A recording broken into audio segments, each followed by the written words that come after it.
और गंगा सिंह स्टार लगाना भाई कि आरपीसी के फेवरेट राजा है। 1899 में अपने यहाँ पे कौन सा अकाल पड़ा, और मैंने बताया था भाई बहुत भयंकर अकाल था, मिनक मर गए थे, आधे पशु मर गए थे, पूरे देश में अकाल था, अंग्रेजों के भी अकाल था, अपने भी अकाल था। अंग्रेज अपने इलाके में लोगों को बचाने का प्रयास कर रहे थे, राजा महाराजा अपने इलाके में बचाने का प्रयास कर रहे थे, पर कहीं सबसे अच्छा यदि अकाल में लोगों को बचाने का काम किया था तो वो राजा कौन था? तो अंग्रेज बड़े राजीवीर। अंग्रेजों ने कहा यार एक राजा ने इतना सक्सेसफुली मैनेज किया अकाल को कि वहां पर जनता को ज्यादा मरने नहीं थी। कहते गंगा सिंह ने शहर के अंदर तो भंडारे खोल दिए थे कि शहर में तो यदि किसी आदमी के घर पे रोटी नहीं है तो यहाँ भंडारा है, भंडारे में खा के जाओ, सुबह शाम दोनों टाइम यहाँ रोटी खा के चले जाओ, कि बाकी चीजें बाद में, पेट तो भर लिया जाए।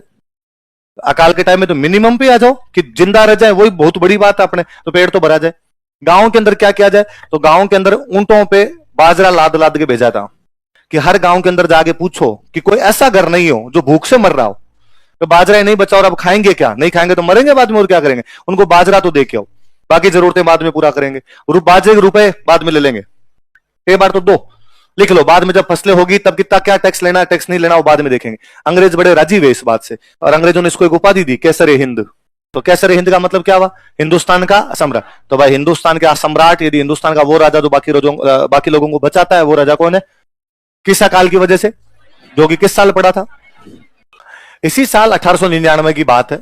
अंग्रेज चाइना में बिजनेस करते, और चाइना में जो चाइनीज लोग थे अंग्रेजों के खिलाफ हो गए। चाइना में थोड़े बॉडी बिल्डर टाइप के बंदे थे, जिम विम जाने वाले बंदे थे, कुछ बॉक्सर थे, और उन्होंने इनके खिलाफ रिवोल्ट कर दिया। तो कौन सा विद्रोह हो गया? अब बेचारे अंग्रेज यहाँ पे अकाल में निपटने में लगे हुए हैं, उधर चाइना में उनके खिलाफ क्या हो गया? विद्रोह। किसने कर दिया? तो बॉक्सर विद्रोह। नाम क्या उसका? बॉक्सर विद्रोह। अंग्रेजों को पीटना शुरू कर दिया वहां, अंग्रेज जो भी बिजनेस करे उनको पीटे। तो अंग्रेजों ने गंगा सिंह को कहा कि यार गंगा सिंह, वहां हमारे खिलाफ चाइना में लड़ाई चल रही है, चाइना में कुछ बॉक्सर ने हमारे खिलाफ विद्रोह कर दिया, तू जाके संभाल सकता है क्या? तो इसने चला जाऊंगा, पर मुझे क्या मिलेगा? तो रुपए देंगे, रुपए दो तो फिर चला जाऊंगा। अकाल के टाइम में रुपए की आवश्यकता थी, तो तुम रुपए दो, मैं वहां चला जाऊंगा। पर उन्होंने कहा तो रुपए के चक्कर में जा तो रहा है, पर वो बॉक्सर है, कि ये नहीं हो तू जायर मार खा के वापस आ जाए। उसने कहा मजाक मत किया करो, उनकी जितनी आंखें खुली रहती है ना, उतनी मैं सोते टाइम खोल के रखता हूं। लोग गंगा सिंह कहते हैं मेरे को, और चीन में घुस के चीनियों को इतना बुरा मरा था कि अंग्रेज इतने राजी हुए कि अंग्रेजों ने फिर इसको एक मेडल दिया, चीन युद्ध पदक। क्या दिया था? कि चाइना का वॉर यदि कोई राजा जीत के आया था तो कौन जीत के आया था? तो चाइना वॉर मेडल। क्या दिया गया था? तो आपने जब ये घटना हुई थी ना, गलवान, लद्दाख वाली गलवान घाटी वाली घटना हुई, तो अपने अखबार का हेडलाइन थी कि हमारे एक राजा ने आज के 120 साल पहले चीन को चीन में घुसकर मारा था। अब बताओ अंग्रेजों के साथ रिश्ते अच्छे हैं या बुरे हैं? तो वहां लंदन वगैरह पढ़ने के लिए जाया करते, लंदन वगैरह घूमने के लिए जाते, और वहां जाके राजा ने एक चीज नोटिस की कि यहां पर राजा तो बनता है लेकिन जनता भी शासन में भाग लेती है। इंग्लैंड में राजा तो आज दिन तक है, तो क्या वहां पे राजा का राज है ना? डेमोक्रेसी। इसका मतलब राजा अपनी सीट पे बैठा है, लेकिन डिसीजन कौन लेती है? संसद। कौन लेती है? और संसद में कहां के लोग आते हैं? जनता। जनता के प्रतिनिधि कहां पर बैठेंगे? संसद। और वो कोई डिसीजन लेंगे, फाइनल साइन उन पे कौन करेगा? राजा। ये तो सिस्टम है। जैसे अपने यहाँ पे राष्ट्रपति होता है, वहां पर कौन हो जाता है? राजा। और डिसीजन सारे कौन लेती है? संसद। संसद में किसके लोग बैठते हैं? जनता। तो भारत में किसी राजा ने सबसे पहले अपने संसद बना दी थी, वो बीकानेर है। वो राजा कौन था? गंगा सिंह। वो राजा कौन है? गंगा। 1913 में संसद बनाई गई बीकानेर में, और उस संसद का नाम रखा गया प्रजा प्रतिनिधि सभा। प्रजा मतलब जनता। जनता के कौन आएंगे? अभी भी संसद में कौन बैठते हैं? आप खुद बैठते हो जाके, आपके द्वारा चुना गया आपका बंदा बैठता है। अब साल आ गया 1916। यदि एक जगह का आपने नाम सुना हो तो बनारस हिंदू यूनिवर्सिटी है ना, BHU। अच्छा, ये पहले कॉलेज हुआ करता था। ये कॉलेज बना था 1898 में। 1898 के अंदर बनारस में कॉलेज बनाया गया जिसका नाम रखा गया बनारस हिंदू कॉलेज। और ये कॉलेज बनाने वाली एक महिला थी, उसका नाम था एनी बेसेंट। तो एनी बेसेंट ने यहां पर 1898 में 1898 में बनारस में कॉलेज बनाया जिसका नाम क्या रखा गया? बनारस हिंदू। अब एक नए बंदे आए, उनका नाम क्या है? और उन्होंने कहा इस कॉलेज को अपने क्या बनाते हैं? यूनिवर्सिटी। कॉलेज छोटा होता है, यूनिवर्सिटी होगी तो बड़ी हो जाएगी। तो यूनिवर्सिटी बनाने के लिए पैसे ज्यादा चाहिए कम चाहिए? तो रुपए कहां से आएंगे? तो कहा चंदा कर लेंगे। क्या कर लेंगे? चंदा। चंदा किससे लेंगे? पैसे वाले लोगों से। पैसे किसके पास में? या तो राजा महाराजाओं के पास में, या शेर साहूकार। मदन मोहन मालवीय ने बनाई एक लिस्ट, और लिस्ट बना के एक बंदे के पास गए, फलान जी आप सेठ हो, आपकी कमाई हमें पता है खूब सारी, चंदा दो, स्कूल के लिए चंदा दो, कॉलेज के लिए, विश्वविद्यालय के लिए चंदा दो। और पूरे भारत में जितने सेठ साहूकार राजा महाराजा थे, सबने दिल खोल के चंदा दिया। किसी ने भी मालवीय जी को मना नहीं। पुण्य का काम है, भला काम है, पढ़ाई का काम है, लेके जाओ पैसे। ऐसे करते करते करते करते मालवीय जी पहुंचे बीकानेर। बीकानेर एकदम लास्ट का राज्य, भारत खत्म हो रहा है वहां पे जाके। उधर तो आप मदन मोहन मालवीय बहुत बड़े वकील थे, गंगा सिंह वैसे भी उनको जानते थे। राजा महाराजाओं के टाइम में एक रिवाज ही हुआ करता था कि राजा सुबह सुबह उठ के दान बांटा करता। भले दान दे 100 रुपए का है पूरे दिन में, पर थोड़ा बहुत कुछ किया करता था। लोगों में कंबल बांट दी, थोड़े बहुत रुपए बांट दिए, किसी को और कोई दिक्कत है तो दिक्कत दूर कर दी। एक दिन दान लेने वालों की सुबह सुबह लाइन लगी हुई, गंगा सिंह जी अपने वहां बैठे। हाँ भाई क्या दिक्कत है? कोई के साथ बरसात आई थी, झोंपड़ा था, झोंपड़ा गिर गया। झोंपड़ा नहीं बनाने कितने रुपए लगेंगे? के साथ 3 रुपए लगेंगे, 2-3 रुपए। और आदमी यार उसने कहा था मेरे तो रात को सर्दी पड़ती है, रात को ओढ़ने के लिए कंबल ही नहीं है, हमारे तो घर पे बिस्तर भी नहीं है, इसको आप कंबल दे दो। ये सबको दान बांट रहे। इतने में गंगा सिंह की नजर पड़ी, अरे अरे अरे अरे आप कैसे खड़े हैं भाई यहाँ पे? अरे वकील साहब आप आ गया हो, पंडित जी आप इधर मत खड़े रहो। उन दान वाली लाइन के अंदर एक बंदा खड़ा, वो बंदा कौन है? और मदन मोहन मालवीय ने कहा राजा जी ठीक है मैं आपका दोस्त हूं, लेकिन आज तो मैं दान लेने आया हूं तो यहीं खड़ा रहूंगा।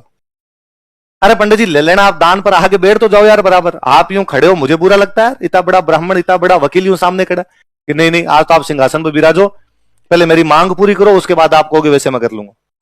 बताओ क्या मांगे? तो उन्होंने कहा आपसे तो छुपी भी तो बात है नहीं, हम बीएचयू के लिए चंदा इकट्ठा कर रहे हैं, चंदा दो। ठीक है साहब दे देंगे, कितना देना है? देख लो भाई, चंदा श्रद्धा अनुसार दिया जाता है, जो जीता दे उतना दिया जाता है। फिर भी पंडित जी आप बताओ उस हिसाब से दे देंगे। कहा भाई जयपुर के राजा ने दिए 5 लाख रुपए। कितने दिए? अलवर वालों ने दिए 4 लाख। अब आप देख लो क्या दोगे। और चंदा लेने आपके पास घर पे जो भी आते हैं ना, वो इसी प्रकार से आपको भड़काते हैं। वो आपको आगे कहेंगे कि आपके जो पड़ोसी है ना, इन्होंने 500 दिए। उनके कहने का मतलब होता है कि ये जब लिचड़ 500 दे सकता है तो अच्छा आदमी है। तो आप कहते हो अच्छा इसने 500 दिए, 1100। तो आप उसको कितने देते हो? 1100। वो आपके अगले घर में जाके आपके लिए कहता है कि ये मंगता कंजूस है, ये 1100 निकाल गया, तो अगला कितना दे देता है? 2100। तो उनका वो चलता रहता है, मामला एकदम सेट बैठा रहता है। तो गंगा सिंह जी ने कहा कि छोड़ो बाकियों ने कितने दिए, आप तो पंडित जी आप बताओ कितने चाहिए, आप तो मेरे दोस्त हो यार, घर किसी बात बता दो। और मदन मोहन मालवीय ने कहा कि राजा साहब बात यह है कि खर्चा हमने जोड़ा था इतना, पर खर्चा हो रहा है ज्यादा। हमने चंदा पूरे भारत से इकट्ठा कर लिया पर रुपए पूरे नहीं पड़ रहे, और मुझे लगता है मेरे को एक बार और चक्कर काटना पड़ेगा, लोगों के हाथ जोड़ने पड़ेंगे, तब जाकर रुपए कंप्लीट होंगे। गंगा सिंह ने कहा पंडित जी ऐसी बात है तो अब आपको घूमने की आवश्यकता नहीं, ये खाली चेक है, भर लेना।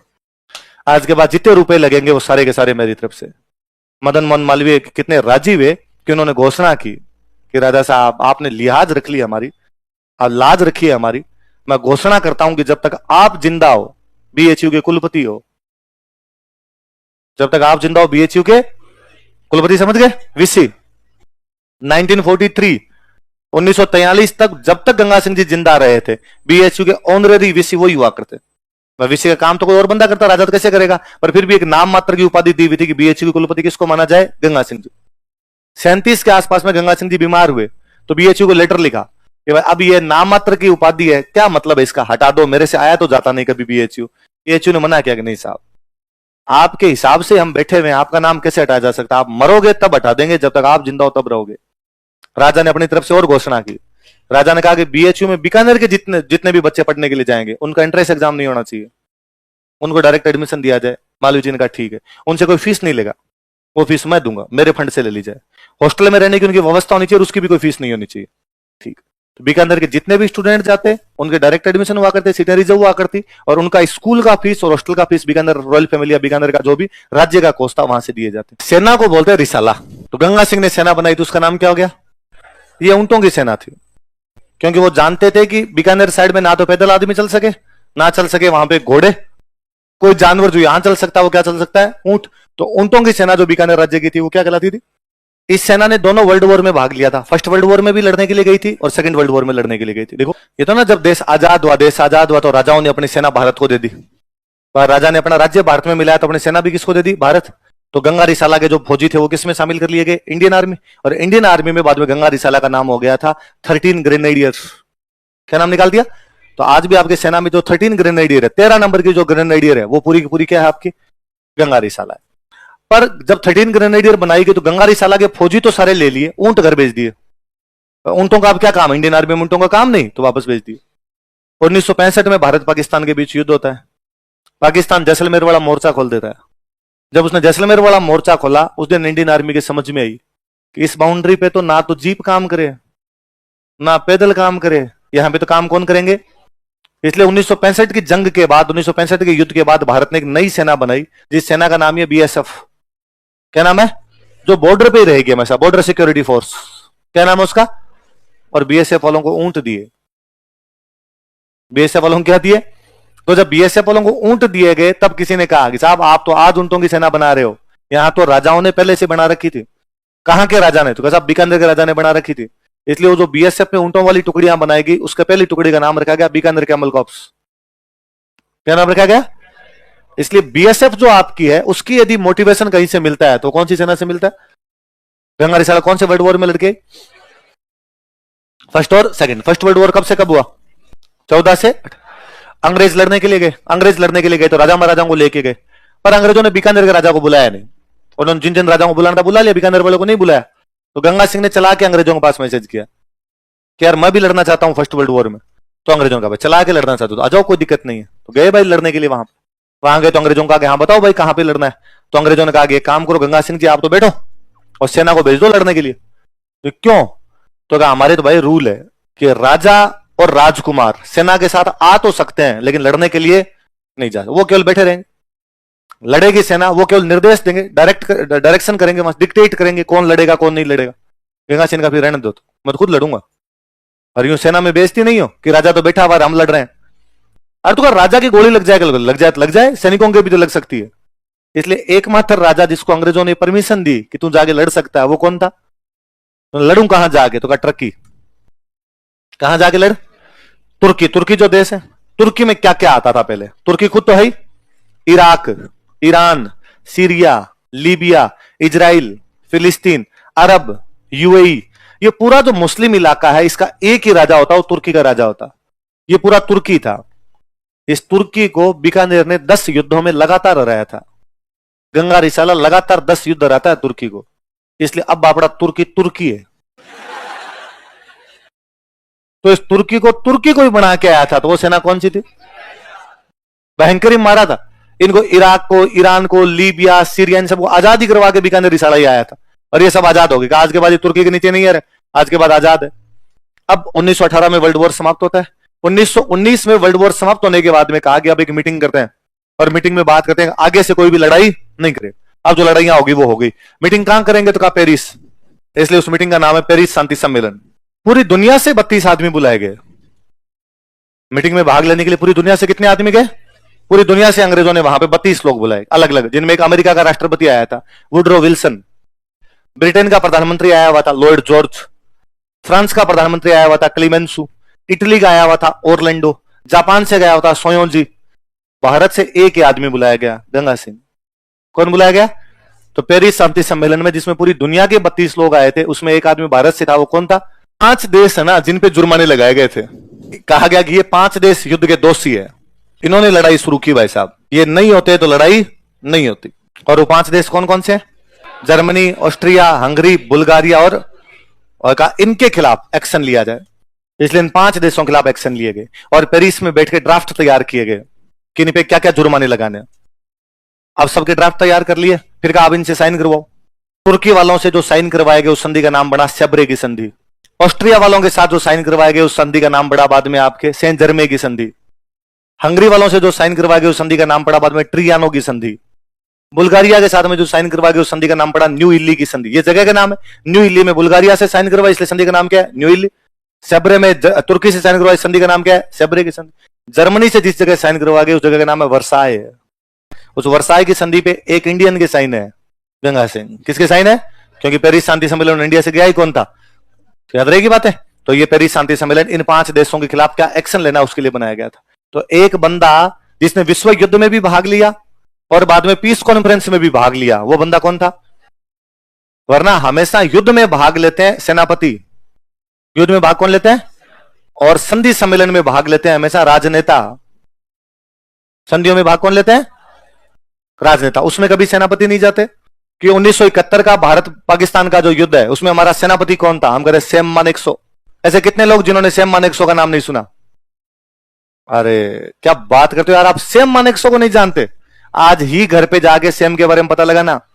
अरे भारत का बेहतरीन कमांडर में से एक हुआ है सैम, और जिसने अपने भारत पाकिस्तान का युद्ध जीत के दिया था। मतलब वो युद्ध तो वास्तव में देखा जाने लायक यार, 93,000 पाकिस्तान की फौजियों ने सरेंडर किया था। मतलब आज दिन तक दुनिया के इतिहास में सनेवक इतनी बड़ी सेना सरेंडर कर गई कि हमें मारना मत, आप जैसे कहोगे वैसे कर लेंगे। वो करवाने वाला बंदा कौन था? वो सेम ही था जिसने 71 का वॉर जितवा दिया था। कहते इंदिरा गांधी मार्च में पाकिस्तान से युद्ध करना चाहती थी। कब करना चाहती थी? 1971 के मार्च में। उसने सैम को बुलाया, सैम हमारे थल सेनाध्यक्ष थे, सैम को बुलाया, सैम को बुला कहा कि जनरल सैम मार्च में पाकिस्तान से लड़ाई करना है, आर यू रेडी? उसने कहा नो मैम, हम मार्च के अंदर किसी भी प्रकार से तैयार नहीं, और यदि मार्च में लड़ाई हुई तो हम हार जाएंगे। क्यों सैम, क्यों हार जाएंगे हम? उसने कहा यदि मार्च में लड़ाई हुई तो पाकिस्तान की सहायता के लिए आएगा चीन। पाकिस्तान की सहायता के लिए कौन आएगा? और हम दोनों मोर्चे नहीं खोल पाएंगे, दोनों मोर्चों पे एक साथ नहीं लड़ पाएंगे। तो सैम कब लड़ा जाए फिर? उसने कहा दिसंबर। कब लड़ा जाए? बट वाई इन दिसंबर?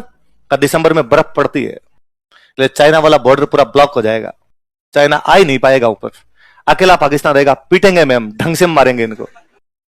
इसलिए पाकिस्तान वाला युद्ध हमने 16 दिसंबर को जीता है। किस दिन जीता हमने?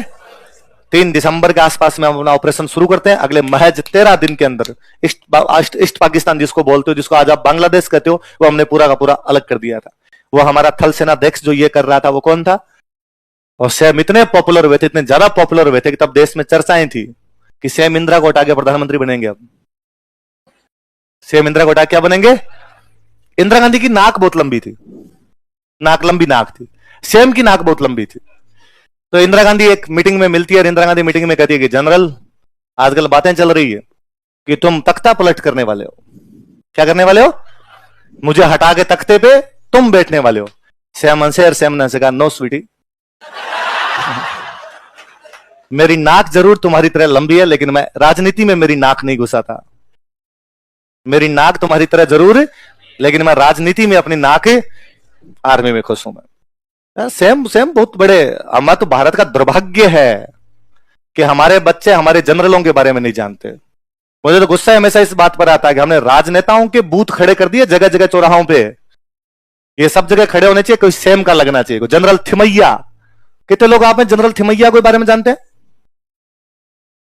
जनरल करियप्पा भारत के पहले थल सेनाध्यक्ष हुआ करते थे, जनरल करियप्पा, जिनके बेटे को 1971 में पाकिस्तान वालों ने गिरफ्तार कर लिया।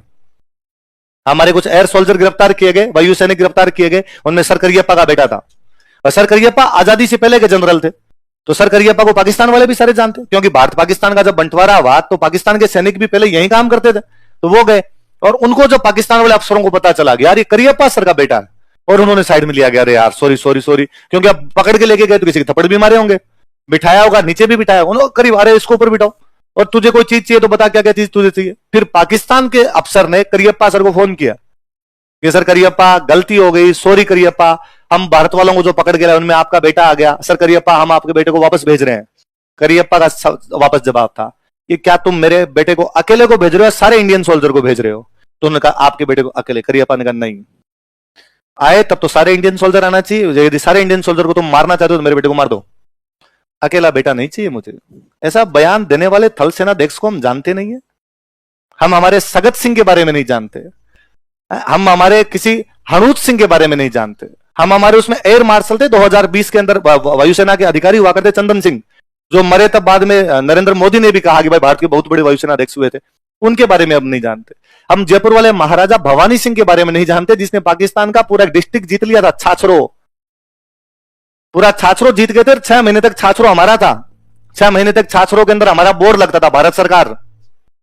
6 महीने के बाद में शिमला में समझौता होता है, जुल्फिकार अली भुट्टो इंदिरा गांधी को बातों बातों में लगा के छाछरो वापस ले लेते हैं। इसलिए शिमला सम्मेलन के अंदर हमने वो खूब सारी जगह खोदी थी जो 71 के युद्ध के अंदर जीते थे। 71 के युद्ध में तो भारत के बच्चे को पता होना चाहिए कि यार पूरी दुनिया का दबाव, कि पूरी दुनिया कह रही है कि भारत को युद्ध नहीं करने देंगे। अमेरिका हमारे खिलाफ, अमेरिका में राष्ट्रपति हुआ करता निक्सन, कौन था?